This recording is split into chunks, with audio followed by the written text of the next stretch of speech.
En 2026, le mandat du président Patrice Talon s'achève sur une décennie de mutations profondes qui ont redessiné le visage du Bénin. Malgré les soubresauts de l'économie mondiale, le pays maintient une croissance vigoureuse projetée à 6,8% en 2025 grâce à une rigueur budgétaire et une lutte frontale contre la précarité.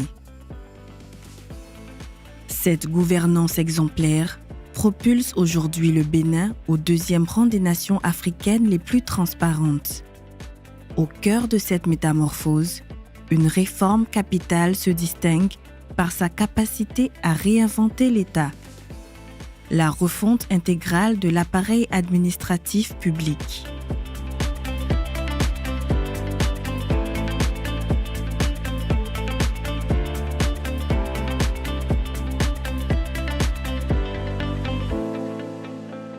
Autrefois, l'administration publique béninoise était caractérisée par une dispersion de ses services, souvent logés dans des locaux loués, entraînant des coûts de fonctionnement exorbitants et une efficacité amoindrie.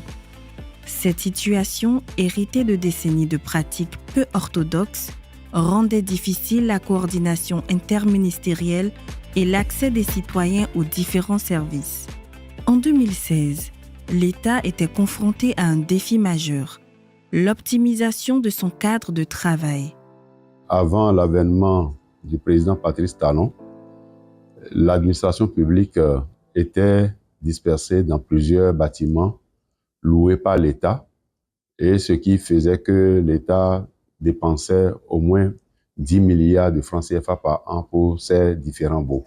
Les bâtiments dans lesquels nous étions avant sont des bâtiments qui datent quand même de très longtemps avec un câblage défectueux et donc chaque année les ressources de l'État sont mobilisées pour pouvoir quand même améliorer les conditions de travail sur ces lieux.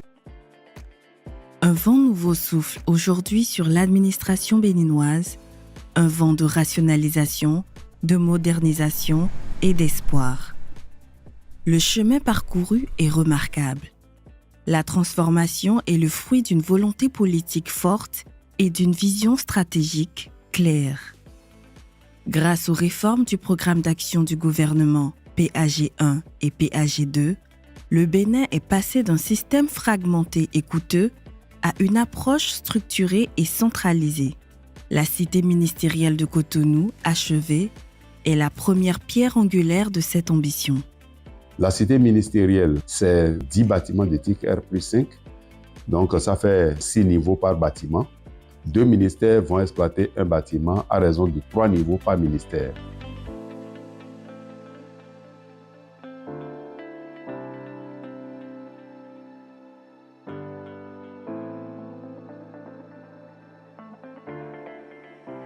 Il a été retenu finalement que 16 ministères aménagent ici.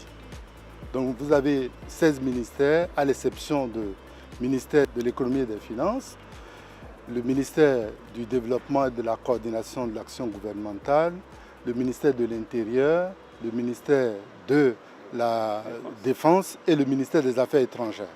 Dans chaque ministère, nous avons le cabinet, nous avons les salles de réunion du cabinet du ministre, les salles de réunion des directions centrales et tout est au point aujourd'hui.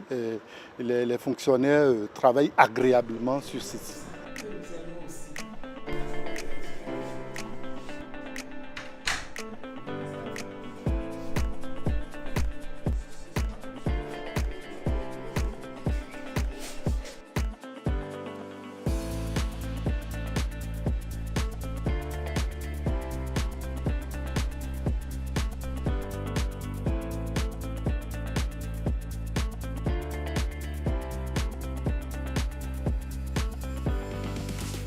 Depuis 2016, la plupart des projets qui sont conduits ont un volet aménagement paysager assez important parce qu'on s'est inscrit réellement dans la ligne du développement durable orienté l'homme. Et donc, en faisant ce choix également, c'est pour offrir le meilleur cadre de vie, les meilleures conditions de travail à nos fonctionnaires. Ceci devrait améliorer leur productivité. Nous avons le parking qui est également une première au Bénin. Vous avez un parking en hauteur, donc sur 3 niveaux, rez-de-chaussée plus 2. Ce parking nous permet de prendre environ 500 véhicules. Et le dernier niveau qui sert au food court, qui est un espace réellement qui permet donc d'offrir les commodités, le repas entre midi et 2 au personnel qui travaille ici. Les gens, ils apprécient d'être nommés. Et tous les mets ici d'ailleurs. Ça se passe très bien. On a souvent de l'affluence. Après, la première fois que j'ai mis ici, j'ai dit là, je me connais mon pays. J'étais tellement contente du beau, du cap. En termes de choix d'équipement, c'est les équipements moins consommateurs d'énergie qui ont été retenus. Vous verrez des ampoules LED de dernière génération, mais également avec des systèmes de fonctionnement qui permettent donc d'activer l'éclairage à la présence humaine. Et nous avons également un système de relais où toute l'énergie est soutenue. Quand il y a une coupure d'électricité ici, un groupe prend et toute la cité fonctionne. Et nous avons un système de maintenance, d'exploitation qui permet d'avoir l'interaction nécessaire avec les usagers, ce qui évite tout gaspillage. C'est au moins 10 milliards d'économies par an que l'État aura.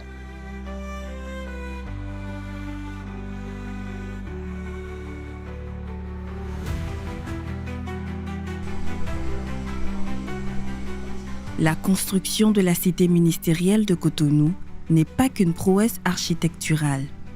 Elle est une bouffée d'oxygène pour les agents, une garantie d'efficacité pour les services et une lueur d'espoir pour l'avenir des citoyens. L'avantage est de regrouper ces différentes structures sur le même site et pour faciliter la tâche aux usagers. Puisque tout ce qui est fait, c'est les usagers, c'est la population qu'il faut voir. Puisque c'est pour la population que nous travaillons.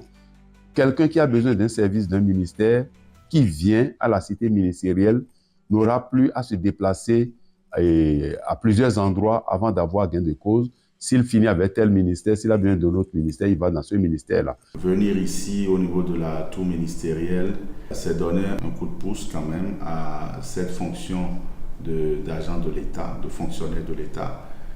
Parce qu'on dit souvent que le fonctionnaire, on le caricature comme celui qui est dans un lieu délabré, mal entretenu, beaucoup de documents exposés. Cela ne valorise pas la fonction. Et donc, la première des choses, c'est déjà que ça vient valoriser sérieusement la fonction de l'agent, de fonctionnaire de l'État. Mais la deuxième chose aussi, ça crédibilise l'image de nos entités parce que nous avons des partenaires qui viennent et qui, dans les conditions qu'ils te trouvent, dans ces conditions qu'ils te traitent. Aujourd'hui, le gouvernement du président Talon a compris que chaque bureau d'un fonctionnaire est l'image du pays. Oui. Aujourd'hui, nous, les secrétaires généraux, pour qu'on puisse organiser une concertation, c'est une chose très facile et très efficace. Et de plus, on sent l'environnement, il est gai, il est beau, et il inspire la santé pour tous. Les temps que nous perdions en allant de tel ministère à tel autre pour aller faire d'autres réunions au niveau intersectoriel, je pense que tous ces temps-là sont minimisés maintenant et puis c'est bon pour l'ambiance de travail, quoi. Elle est fabuleuse, notre cité ministérielle. Elle nous permet de travailler dans un cadre sain, un cadre propre, hygiénique, et nous donne une certaine paix d'esprit dans le travail que nous faisons. Donc je la trouve merveilleuse, fabuleuse, propre, magnifique. Et nous remercions le chef de l'État.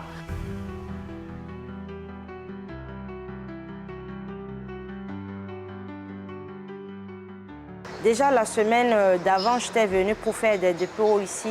Je me suis retrouvée à faire en 30 minutes une course que je devais faire en 2 semaines. Oui, parce que je suis venue pour 3 ministères. Et je suis revenue aujourd'hui tranquille. Je n'ai même pas encore fait 20 minutes, j'ai déjà fini avec 2 ministères. Et là, ça va vite et je suis contente. Dès que tu as besoin d'un document, tu vas d'un ministère à l'autre. Avant, c'était de passer presque dans tout Cotonou d'abord avant d'aller chercher les documents que nous voulons. Mais bon, aujourd'hui, maintenant, tu montes dans cet escalier ou bien tu vas à côté seulement et puis tu as déjà trouvé ce que tu veux. C'est comme si nous sommes à l'extérieur ici. Ce que nous, on voit dans les pays occidentaux, c'est ça que nous, maintenant, nous vivons chez nous ici. Donc, nous ne pouvons pas encourager le Bénin à évoluer plus que ça. Il y a quelques années, on ne peut pas imaginer regrouper tous les ministères, mais aujourd'hui, c'est une réalité. Et c'est une très bonne idée puisque ça facilite la tâche à plusieurs personnes. Même moi, j'ai eu cette difficulté-là par le passé où pour aller au ministère de la Santé, peut-être il faut aller à Kpakpa. Après, pour aller au ministère du Transport où il y a des annexes qui se trouvent avec de corps. Mais aujourd'hui, toutes ces tracasseries se regroupent en un seul ministère où on vient même pour garer les motos, c'est gratuit. On n'était pas habitué à des décors comme ça où on vient voir un espace vert, on vient voir un paysage vraiment soigné où tout est bien dressé, donc c'est joli à voir.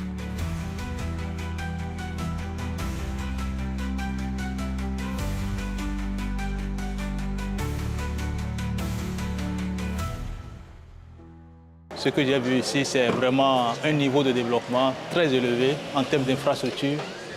Quand on voit tous les ministères se réunir dans un même endroit, ça facilite le travail collaboratif et ça facilite également les difficultés que les usagers rencontraient quand il s'agissait d'aller se renseigner sur des dossiers. Tout se retrouve au même endroit. Je pense que c'est une initiative louable et formidable. Le cadre est beau et attrayant et cela aussi permet une synergie d'action, que ce soit sur le plan économique, sur le plan social, culturel et que sais-je encore. Il faut démultiplier ça sur le terrain dans tout le pays pour que le pays soit vraiment un pays émergent et développé. Nous avons besoin de ce genre d'architecture.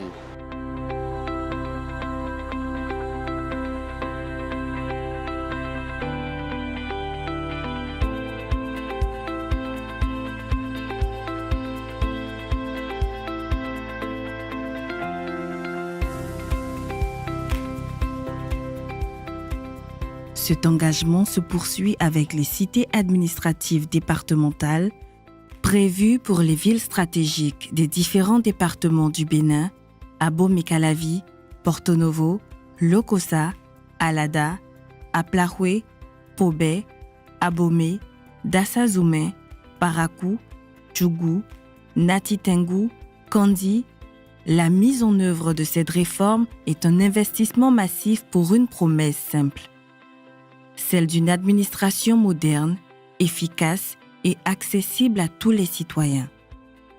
À l'arrivée du gouvernement du président Patrice Talon, il a révolutionné le secteur de l'administration en initiant des projets de cité, une cité administrative technique pour toutes les directions techniques de tous les ministères, à Abomey-Calavi, à Rosso-Beta précisément, et au niveau départemental, des cités départementales administratives qui vont regrouper et la préfecture et les directions départementales de tous les ministères au niveau départemental.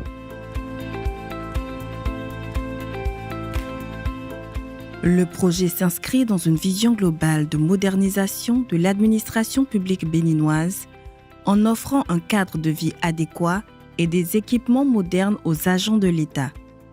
En centralisant les services, la cité administrative doit rendre l'accès aux différents services plus rapide et plus simple pour les usagers. L'avantage également de regrouper ces différentes structures sur le même site est pour faciliter la tâche aux usagers.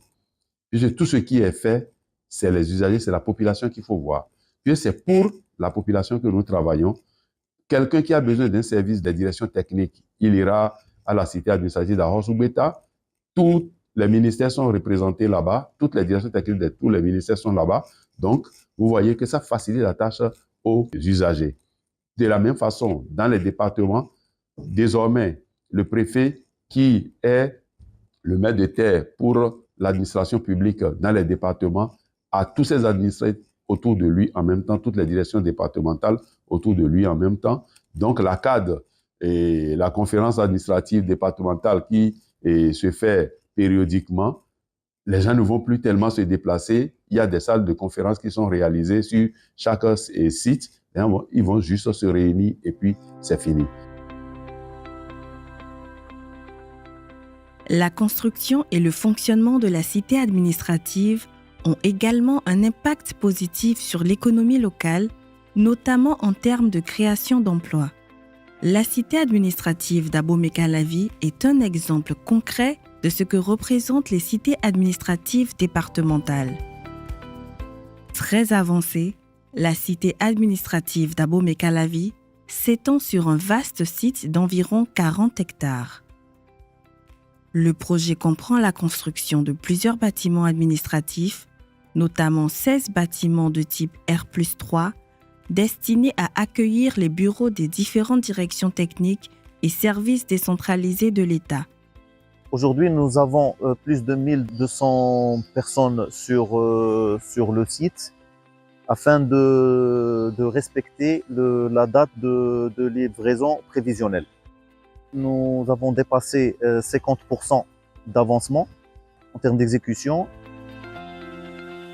La phase gros œuvre a été achevée à 100% et nous avons entamé la phase finition et les lots archi. Avant même de concevoir cette cité, c'est que nous avons recensé au niveau de tous les ministères de notre pays les différentes directions techniques avec leurs effectifs. Et c'est sur cette base que la conception a été faite. Le poumon même des ministères, ce sont les directions techniques. Donc, le personnel est plus important au niveau des directions techniques qu'au niveau des cabinets des ministres et des directions centrales. Nous aurons au total 84 000 m² de surface bâtie pour accueillir toute l'administration publique, ce qui donne environ 1500 bureaux. 1500 bureaux, nous avons donc 64 plateaux du rez-de-chaussée au 3e étage. Il y a un centre médical qui est créé sur le site pour accueillir des cas de secours rapides avant que les gens n'aillent dans les hôpitaux et qu'on sort. Il y a un centre de conférence constitué de plusieurs salles polyvalentes, une grande salle de 150 m², deux autres de 200 m² et deux autres de 50 m², à mutualiser par tous les ministères, sans compter une salle de réunion par palier dans chaque bâtiment, à mutualiser par les utilisateurs. Donc il y a suffisamment de place pour les réunions, les conférences et tout. Également, il y a un restaurant, un grand restaurant qui est construit de près de 1300 m². Et en plus de ça, il y a 3 maquis, chacun d'environ 500 m², qui sont construits sur le site.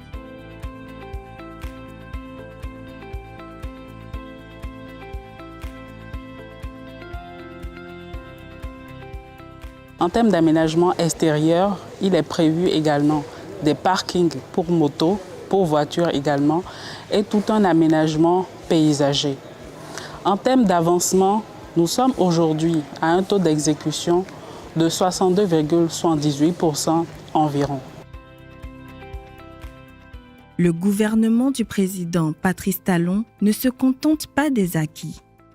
L'objectif est clair: achever toutes les cités administratives départementales et consolider les gains d'efficience d'ici 2026.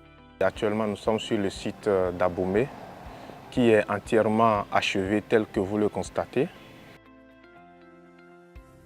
Ici, nous avons 2 grands bâtiments, à savoir le bâtiment de type A, que nous voyons ici, le bâtiment R+2, qui va abriter la nouvelle préfecture d'Abomey. Et également un bâtiment de type R+1, un bâtiment de type B, qui va abriter les différentes directions départementales qui sont logées au niveau d'Abomey ici.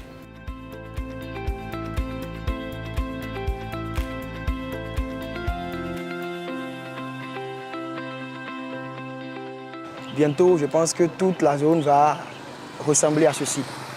Et c'est déjà un bon départ pour le pays. Je souhaite que notre palais de la justice Et la zone, l'alentour aussi, ressemble déjà à ce building qui est là.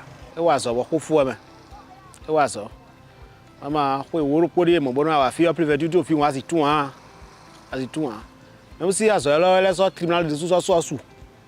Pour ça mairie maintenant la sous. Bon tu n'as bien tout remettre bouton de fil trop on dit tout moi j'aime pas ça va te gavi. Comme il y a prévenir on a tingma. On l'a bien là.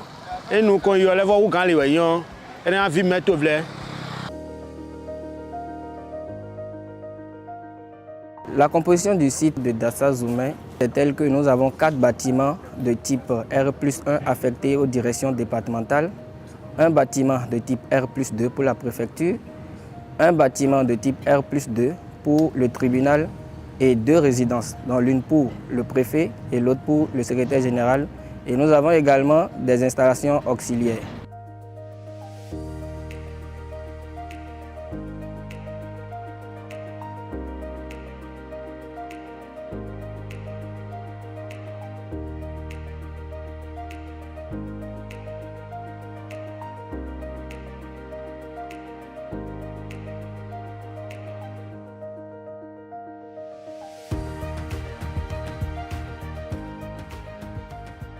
Nous sommes sur le projet de construction de la cité administrative et départementale d'Aplaroué. Nous avons le bâtiment destiné à la préfecture, le bâtiment destiné aux directions départementales, les logements du préfet et les logements du secrétaire général. Le projet est construit sur une superficie de 49 908 m² et le taux d'exécution est de 61,5%.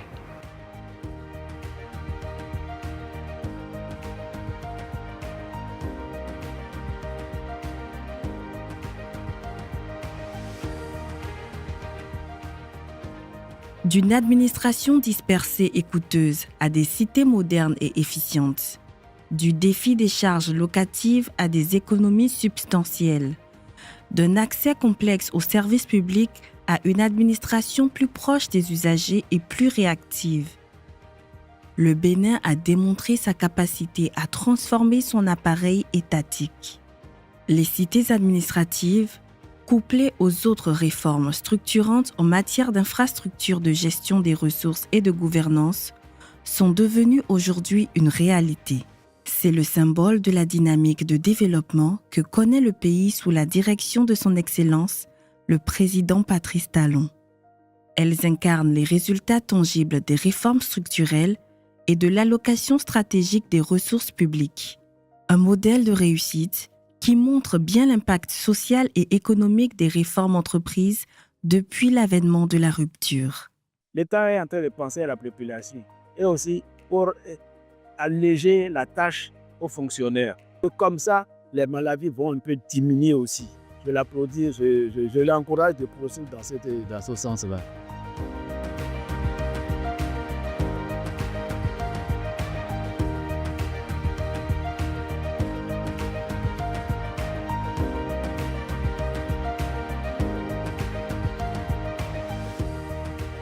Nous allons à l'extérieur, nous rencontrons les gens dans certains pays européens.